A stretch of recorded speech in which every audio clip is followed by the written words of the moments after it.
하나님의 나라와 교회를 위해 아름답게 사용되어지게 허락하여 주시옵소서. 우리의 삶에 더 풍성함으로 주님 갚아 주시옵소서. 주님께 드리는 이 예물이 기쁨이 되길 소원하며 예수님의 이름으로 기도합니다.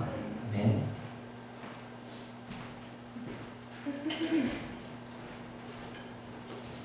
같이 성경 말씀 보도록 하겠습니다. 네, 마가복음 1장 11절에서 13절 말씀입니다. 마가복음 1장 11절에서 13절 말씀. 네, 같이 봉독하도록 하겠습니다. 자, 11절부터 13절 시작.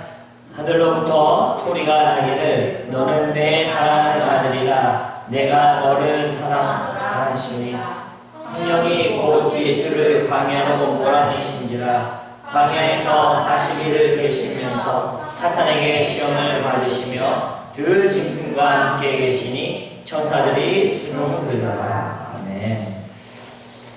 같이 따라합시다. 치유와 회복되어 세계를 품자. 치유와 회복되어 세계를 품자.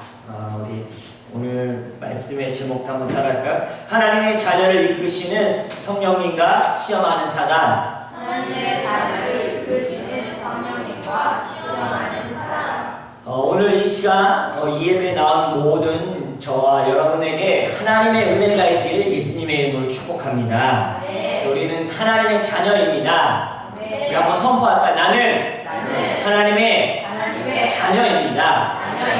그래서 하나님의 자녀에게는 하나님의 축복과 능력과 기적이 약속되어 있습니다. 그런데 이 땅에 하나님의 자녀들이 그 복을 다 누리고 사는 것은 아니라는 거죠. 여러분이 하나님의 자녀인데 하나님이 약속하신 축복이 있는데 여러분 그걸 다 누리고 살고 있습니까? 아니에요. 왜 그럴까요? 그것을 믿음으로 선택하며 결단하고 사는 하나님의 자녀와 반대로 세상 것을 따라가고 죄를 선택하고 믿음으로 기도하지 않기 때문에 하나님이 약속하신 그 권세와 축복을 누리지 못하고 사는 사람들이 있다는 겁니다. 하나님은 모두를 사랑하십니다. 아멘이십니까? 따라합시다. 하나님은 모두를 사랑하십니다. 그렇습니다. 근데 또 하나가 있습니다. 따라합시다. 그러나 모두를 기뻐하지는 않습니다. 오늘 이 하나님이 예수님을 향해서 이는 내 사랑하는 자요 내 기뻐하는 자라고 말씀하셨는데 동일하게 우리에게도 내 사랑하는 자요 라고 하지만 정말 우리가 하나님이 기뻐하는 삶을 살고 있습니까? 여러분 우리가 하나님의 자녀라면 하나님께 사랑도 받아야 되지만 하나님의 기쁨이 되는 그런 자가 되시길 예수님의 이름으로 축복합니다. 예수님이 하나님의 뜻을 따라 세례 요한에게 세례를 받습니다. 이게 말이 안 되죠. 하나님 아버지 하나님께서 직접 예수님이 하나님의 아들이심을 증명하고 선언해주는 말씀이 11절 말씀인데 따라합시다. 하늘로부터 소리가 나기를 너는 내 사랑하는 아들이라 내가 너를 기뻐하노라 하시니라. 하나님이 아버지신 하나님이 아들 예수님을 인정했어요. 그리고 선언했어요. 내 사랑하는 아들이고 내가 너를 기뻐한다라고 세상에 선포하셨습니다. 우리도 하나님의 자녀입니다. 그리고 우리도 하나님이 기뻐하는 자들이 되어야 될 줄로 믿습니다. 그러면 하나님의 뜻을 이루기 위해서는 믿음의 선택과 순종이 필요하다. 그렇죠? 우리 하나님의 아들로서 살아가고 하나님의 주신 약속하신 그 복을 누리며 살아야 되는데 그러려면 우리가 믿음의 선택과 순종의 삶이 필요하다는 겁니다. 그래야지 하나님을 기쁘시게 할 수 있다는 거예요. 우리는 너무나 많은 핑계를 가지고 있습니다. 내가 편한 것을 선택하게 되고 합리화를 시킵니다. 일을 많이 하니까 피곤합니다. 세상 사람들이 이렇게 말하니까 난 이거 못하겠어요. 학생이니까 나는 돈이 없으니까 라고 하면서 믿음의 선택보다는 세상의 말에 귀 기울일 때가 많이 있다는 겁니다. 그러면 하나님을 기쁘시게 할 수 없다는 겁니다. 저도 중고등학교 시절 은혜를 받고 나서 하나님께 자꾸 드리고 싶었어요. 근데 있는 게 없지 않나요? 시간도 드리고 싶고 물질도 드리고 싶고 마음도 드리고 싶었어요. 그 시간을 드리는 거는 아침에 학교를 가기 전에 교회 드립니다. 가는 길이 있었기 때문에 기도하고 5분 10분이라도 기도하고 학교 갔다 오면서 또 교회 들에서 기도합니다. 30분씩 1시간씩 기도를 합니다. 그리고 집에 갔어요. 근데 이제 물질도 드리고 싶잖아요. 헌금을 너무 하고 싶은데 중고등학교 시절 너무 가난했던 거예요. 근데 방법이 뭐였냐면 좀 일찍 일어나는 거예요. 일찍 일어나서 2번 버스를 타고 가야 했었는데 한 번 버스 타는 데까지 한 30분을 걸어가는 거예요. 그리고 승차권을 일주일 동안 모읍니다. 그리고 중고등부 예배가 토요일에 있었는데 그 승차권을 헌금을 했습니다. 왜? 하나님을 너무 사랑하니까. 하나님을 너무 드리고 싶은데 내가 가진 것이 없어요. 근데 내가 가진 것에서 할 수 있는 것이 그 승차권을 드리는 거더라고요. 그런데 하나님이 다 갚아주셨어요. 선교지에서도 갚아주셨고 이곳에서도 갚아주십니다. 좋은 차를 사게 하시고 그 승차권을 드렸잖아요. 하나님이 이 차의 문제를 다 해결해 주시더라고요. 사랑하는 성도 여러분, 하나님을 기쁘시게 해드리기 위해 우리의 선택과 믿음의 결단이 있길 예수님의 이름으로 축복합니다. 예배에 빠지지 않기로 결단해야 되고 기도하기로 결단해야 되고 말씀 묵상하기로 결단해야 됩니다. 목사다 보니까 그동안 알고 배우고 들었던 말씀이 많이 있습니다. 신앙 사상으로 그냥 가만히 있어도 뭐 기도하지 않고 많이 안 준비해도 그냥 성경책 딱 펴고 가르칠 수 있어요. 왜? 그동안 배우고 듣고 아는 것이 많으니까. 그런데 기도하지 않고 하나님의 교제가 일어나지 않고 말씀을 전하고 가르친다면 그 안에 생명력이 없다는 것을 깨닫게 됐습니다. 하나님과의 교제가 없는데 하나님의 말씀인데 그 말씀을 전하는데 기도하지 않고 하나님과의 이 교제가 없는 상태에서 전하게 되면 그것이 그냥 좋은 소리는 될 수 있지만 영혼을 변화시키는 생명력이 없다는 걸 깨달았습니다. 그래서 좀 더 하나님 앞에 무릎을 꿇려고 하려고 하고 하나님과의 교제 시간을 더 가지려고 합니다. 인간에게는 보이지 않는 것들이 보이는 것보다 더 중요한 것들이 많이 있습니다. 여러분, 감정, 느낌, 생각, 마음 이런 것들은 겉으로는 보이지 않습니다. 그런데 우리는 겉모습, 환경, 외모 이런 것들이 중요하게 보여요. 근데 그것이 중요하지 않다는 겁니다. 잘생기고 멋지고 옷을 잘 입는 사람을 만났는데 왠지 느낌이 안 좋고 싫은 경우 여러분 경험해 보셨습니까? 너무 잘생겼어요. 너무 예뻐요. 옷도 잘 입고 꾸민 것도 너무 화려한데 만났는데 그냥 느낌이 안 좋아요. 왜? 우리 안에는 영이 있기 때문에 영이 알아본다는 거죠. 정확히는 보이지 않지만 마음과 생각이 우리 안에 있고 그 안에 영이 있기 때문에 우리 성령님이 우리 안에 계시기 때문에 그걸 느끼게 한다는 거예요. 그래서 데살로니가전서 5장 23절 말씀을 한번 같이 읽을까요? 시작. 평강의 하나님이 친히 너희로 온전히 거룩하게 하시고 또 너희의 온 영과 혼과 몸이 우리 주 예수 그리스도 강림하실 때 흠없게 보존되기를 원하노라. 하나님이 원하시는 것은 우리의 영과 혼과 몸이 다 주 예수 강림하실 때 흠없게 보존되기를 원한다는 거예요. 우리 육체가 중요한 것 같지만 육체보다 우리의 마음이 중요하고 우리의 마음보다 더 중요한 영혼이 중요한데 이 세 가지가 하나가 주님 보시기에 아름답게 되기를 원한다는 거예요. 우리에게는 영이 있습니다. 예수 믿는 것은 바로 그 영이 하나님의 나라를 가기 위한 아닙니까? 그래서 우리 성경은 이렇게 말하고 있죠. 육을 위해 살지 말고 조금 크게 합시다. 육을 위해 살지 말고 영을 위해 살라. 다시 한번 우리가 멈춰서 생각해 봅시다. 우리 생각을 말씀에 비추어서 정리 한번 해보자고. 여러분 지금 영혼을 위해 살고 있습니까? 아니면 육체를 위해 살고 있습니까? 이거 중요한 질문이에요. 내가 지금 영혼을 위해 준비하고 있고 미래를 계획하고 있습니까? 아니면 내 육체를 위해서 미래를 계획하고 준비하고 있습니까? 로마서 8장 11절과 14절 말씀입니다. 같이 읽을까요? 시작. 예수를 죽은 자 안에서 살리시니 영이 너희 안에 거하시면 그리스도 예수를 죽은 자 가운데서 살리신 이가 너희 안에 거하시는 그 영으로 말미암아 너희 죽을 영도 살리리라. 아멘. 읽을까요? 그러므로 형제들아 우리가 비친 자로되 육신에 대해서 육신대로 살 것이 아니라 너희가 육신대로 살면 반드시 죽을 것이로되 영으로서 몸의 행실을 죽이면 살리니 무릇 하나님의 영으로 인도함 받는 사람은 곧 하나님의 아들이라. 그래서 하나님의 영으로 살아가라 라고 말해주고 있어요. 히브리서 9장 27절과 28절도 한번 우리 읽을까요? 시작.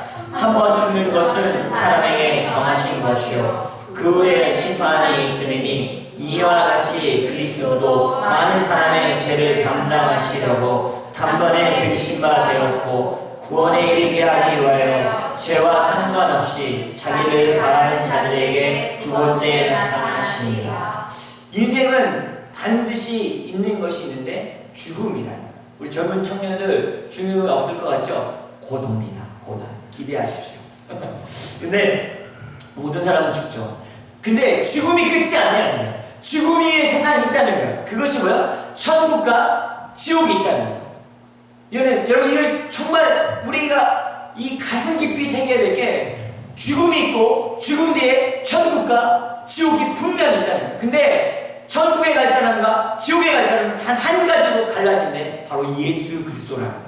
예수 그리스도를 믿는 자는 천국에 가서 영원한 삶을 살 거고, 예수 그리스도를 구주로 믿지 않는 자는 영원한 지옥에 빠져서 영원한 고통, 불구덩이에 빠져서 죽을 수밖에, 영원히 죽지도 못하고 그곳에서 고통당한다는 거예요. 그런다면 우리가 지금 인생을 살아가는 지금의 시간이 천국과 지옥을 가르는 그 중요한 시간이에요. 또 천국에서도 어떤 삶을 살 것인가.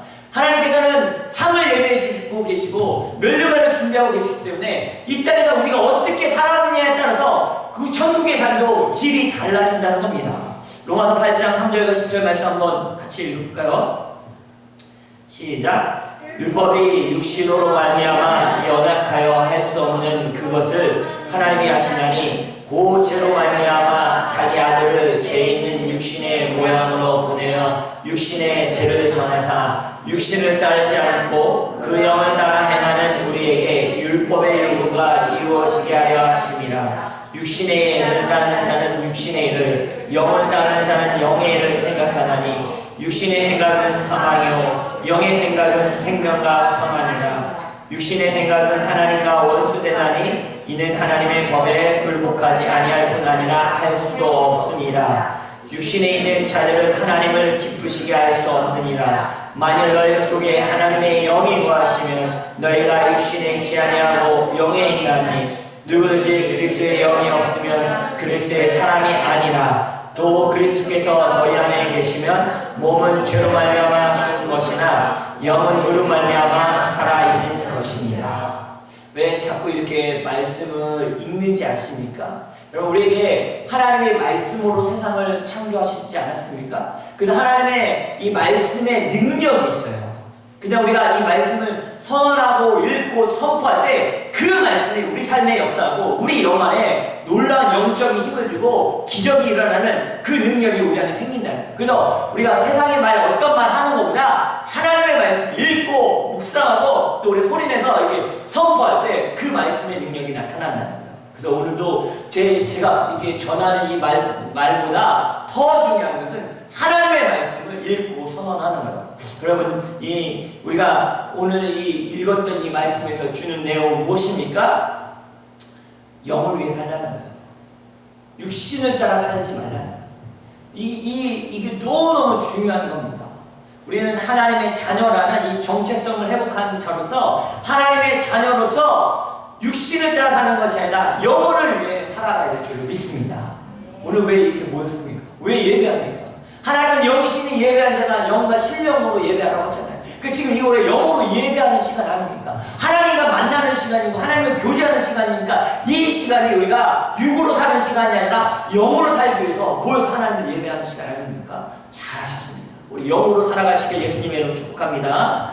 그런데 우리는 천국의 백성이 되길 원하고 승리하길 원하는데 이 괴롭히는 놈이 있어요. 사단이 죄 가운데서 우리를 자꾸 더 죄짓게 하고 하나님과 멀어지게 한다는 거예요. 그래서 사단은 우리를 유혹해서 망하게 하려고 한다는 거죠. 우리 영혼력을 다 망하게 하려고 한다는 거예요. 그래서 오늘 이 두 가지 하나님의 자녀라고 예수님을 선언한 후에 두 가지 일이 일어납니다. 첫 번째는 성령이 이끄셨다.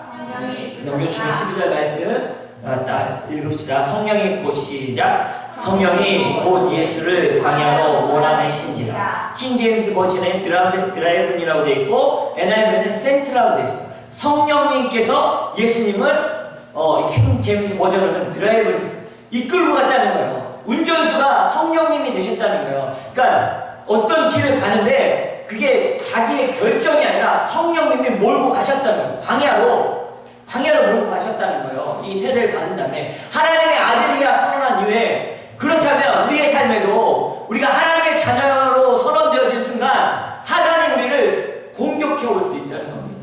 그리고 그렇지만 그럼에도 불구하고 성령님이 우리의 삶을 이끄시고 있음을 여러분 믿으시기 바랍니다. 13절에 보면 광야에서 40일을 계시며 사탄에게 시험 받으시며 들진 순간 함께 천사들이 수종 들더라. 그래서 오늘의 말씀의 제목이 하나님의 자녀를 이끄시는 성령님과 시험하는 사단에 대한 이야기를 하는 거예요. 여러분, 성령님이 여러분의 삶을 이끄심을 믿길 바랍니다. 근데 사단도 여러분의 삶을 방해하기 위해서 시험한다는 거예요. 근데 이 여러 가지 시험이 있었죠. 우리 하나님의 자녀에게 일어나는 두 가지 일입니다. 성령의 이끄심과 사단의 시험. 그 마태복음 4장 1절에 보면 예수님이 성령에게 이끌려 마귀에게 시험을 받으러 광야로 가셨다. 누가 우리의 삶을 이끌고 있어요? 성령님께서. 그런데 시험을 누가 합니까? 마귀 사단이 합니다. 우리는 처음에는 어떤 것이 하나님의 뜻인지 잘 분별이 안 됩니다. 여러분, 하나님의 뜻이 잘 분별됩니까? 이게 하나님의 뜻인지 알면 그대로만 따라가면 되는데 잘 분별이 안 돼요. 그래서 우리는 어떻게 되면 하나님께 물어야 됩니다. 어떻게? 하나님, 이게 맞아요? 저게 맞아요? 또 쉽게 얘기하면 내가 짜장면 먹을 거야. 짜장면집 가서. 하나님, 짜장면 먹어요? 짬뽕 먹어요? 이렇게 훈련하기 시작하면 조금 더 이렇게 하나님의 음성이 들려지고 분별이 되어져요. 하나님, 이 길로 갈 거야? 저 길로 갈 거야? 이야기하듯이. 하나님, 내 인생에서 이것도 좋은 거 같고 이것도 좋은 것 같아. 나는 모르겠어요. 하나님, 어떤 걸 해야겠죠? 그러면 하나님께서 마음 가운데 조금씩 말씀하시기 시작하는 거를 들려지기 시작한다는 거예요. 그러니까 이게 좋은 것 같아요. 그냥 확 가버리면 그건 하나님과 상관없이 자기의 길을 계획하는 경우가 많다는 겁니다. 그래서 우리는 기도라는 걸 하죠. 하나님, 이게 맞습니까? 이게 하나님 뜻입니까? 그럼 하나님이 그 길을 분명히 이끌어 주신다는 거예요. 근데 사단이 시험합니다. 아니야 라고. 그래서 어떤 시험을 합니까? 유혹이 세 가지가 있죠. 마태복음 4장에 보면 이런 시험을 합니다. 만일 하나님의 아들이거든 명하여 이 돌들로 떡덩이가 되게 하라. 이게 첫 번째 마귀의 시험은 뭐냐면 신분에 대한, 자기 신분에 대한 의심을 하게 돼요. 너 하나님 아들 맞아? 만일 네가 하나님 아들이거든, 너 예수 믿는 사람 맞아? 네 안에 성령이 계셔? 자꾸 사단은 의심을 줍니다. 그러면서 또 하나의 유혹이 뭡니까? 지금 광야로 가서 얼마나 배고프시겠어요? 배고픈 상태 아닙니까? 먹는 것으로 공격한다. 사단은 우리에게 의식주 문제로 공격해요. 돈의 문제로 공격한다는 거죠. 돈이 없으니까 먹을 거 사마 없는 물질적인 문제, 경제적으로 어려지면 사람의 마음이 좁아지고 소심해지고 째째해집니다. 제가 그렇더라고요. 여기 가진 게 없고 카드가 이제 리밋이 딸랑딸랑하면 소심해지고, 뭐 누구 좀 밥 사주려고 해도 잘 못 사주고, 사람 잘 안 만납니다. 왜? 돈이 없는데 만나면 또 해줘야 되는데. 네. 근데 사단이 잘 안다는 거죠. 그걸 유혹한다는 거죠. 네. 그렇게 그 케냐의 성사님이 전화를 왔어요. 그 딸들이 여기서 공부하고 이제 졸업하고 있는데 사모님이 오셨대요. 그래서 그러면 제가 만나야죠. 그럼 이제 약속을 합니다. 그런데 식당을 정하는데 이거 어떤 걸 먹어야지? 비싼 걸 먹어야 되나? 뭘 먹어야 되나? 고민합니다. 왜 그렇습니까? 이게 사단은 꼭 마음에 물질적인 걸 공격하게 되어 있어요. 그래요? 그래서 어떻게 예수님이 이기셨어요? 다 나중에 형편 나아지면 감당되지, 지금은 돈이 없잖아 라고 하지 않았어요. 뭐라고 합니까? 예수님이 사람이 떡으로만 살 것이 아니요 하나님의 말씀으로 살아갈 것이다. 저와 여러분이 하나님의 말씀으로 살아가는 사람들 아닙니까? 예. 먹는 거 돈으로 살아가는 게 아니라 하나님의 말씀으로 살아가고 있으면 여러분 고백하시길 바랍니다. 두 번째는 네가 만약 하나님 아니면 뛰어내려 하나님이 천사를 보내서 너를 어떻게 할 거야? 보호할 거야. 그러니까 예수님이 뭐라고 말씀하십니까? 너 주 너희 하나님을 시험하지 말라. 사탄아 물러가. 그러면 하나님은 내 도깨비 방망이가 아니라는 거죠. 땅 치면 필요할 때 돈도 주시고 땅 치면 은도 주시는 소원만 들어주는 분이 아니라는 거예요. 물론 하나님은 우리의 필요를 채워주시는 분이십니다. 그러나 내 욕심을 위해서가 아니라 하나님의 나라를 위해서 그렇게 사용되신다는 거죠. 사단은 우리를 시험하여 결국 하나님은 어떻게? 만약 그걸 떨어졌어, 다쳤어, 하나님을 원망하게 만든다는 거예요. 그래서 우리는 이런 고백을 해야 돼요. 기도했는데 안 들어주신 것도 응답이고 들어주신 것도 응답이고 하나님 그걸 통해서 하나님의 뜻을 이루어감을 고백해야 되고 그 어려움과 불평을 감사로 바꿀 수 있는 사람이 되어야 될 줄을 믿습니다. 세 번째는 사단이 이렇게 합니다. 나를 섬기면 이 온 천하를 다 주겠다. 예수님 뭐라고 말씀하십니까? 주 너희 하나님만 섬겨라.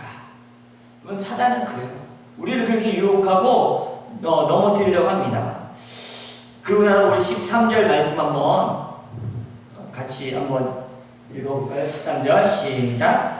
광야에서 40일을 계시면서 사탄에게 시험을 받으시며 들짐승과 함께 계시니 천사들이 수종되더라. 마태복음 4장 11절 말씀도 있는데 한번 읽어볼까요? 시작.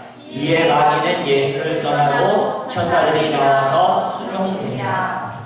보니까 예수님이 말씀으로 이 광야에서 사단의 시험을 이긴 다음에 일어난 일이에요. 킹제임스 버전에 보면 13절을 보면 미니스트리드라고 되어 있어요. 미니스트리는 뭐예요? 돌보다, 보살피다, 봉사하다는 뜻을 갖고 있잖아요. 그러니까 누군가에게 필요한 도움과 보살핌과 치료를 제공하는 것이 미니스트리예요. 그러니까 천사가 예수님을 미니스트리를 했다. 서브했다는 거예요. 도와드렸다는 거예요. 여러분, 성령님의 이끌림을 받고 믿음의 선택과 결단하는 자들은 결국 사탄의 유혹과 시험을 이기고 천사의 돌봄과 보호함을 받게 된다는 것을 우리 성경을 통해서 깨달아야 될 줄 믿습니다. 그래서 우리는 성령의 이끌림을 받고 믿음의 결단을 할 때 하나님의 도우심이 천사들을 보내서 우리를 분명하게 도와준다라고 성경은 말씀하고 있습니다. 여러분, 천사 보이십니까? 네, 안 보이죠. 그러나 분명히 존재. 여러분, 공기 보여요? 안 보여요. 그러나 존재하잖아요. 우리 영도 안 보이지만 있어요. 그 동일하게 천사도 분명히 있다는 거예요. 여러분 옆에 한번 보십시오. 수많은 천사들이 지금 같이 우리가 예배하고 있는 거 우리 눈에는 안 보이지만 영의 눈으로 보면 보이지 않습니까? 이 천사들이 우리가 믿음으로 결단하고 사단을 이기고 믿음 말씀으로 살아갔을 때 우리를 도와주고 보살피고 또 우리를 보호하고 있다고 성경은 말해주고 있습니다. 그럼 오늘 우리가 하나님의 자녀를 이끄시는 성령님께 우리의 운전대를 맡겨드리고 그분이 드라이브할 수 있도록 맡겨드릴 때 우리의 삶에 하나님의 은혜와 축복과 인도하심이 분명히 있음을 기억하는 저와 여러분 되시길 예수님의 이름으로 축복합니다. 우리 은혜로다 같이 한번 찬양합니다.